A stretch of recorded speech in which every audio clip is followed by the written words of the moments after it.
ربك يعلم أنك تقوم أدنى من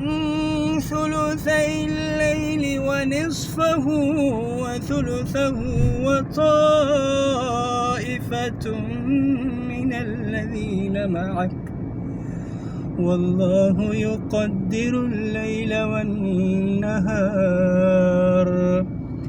علم أن لن تحصوه فتاب عليكم فاقرؤوا ما تيسر من القرآن علم أن سيكون منكم مرضى وآخرون يضربون في الأرض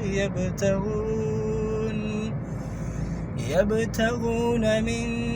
فضل الله وآخرون يقاتلون في سبيل الله فاقرؤوا ما تيسر منه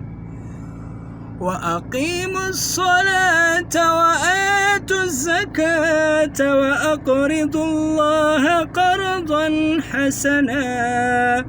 وما تقدموا لأنفسكم من خير تجدوه عند الله هو خيرا وأعظم أجرا واستغفروا الله إن الله غفور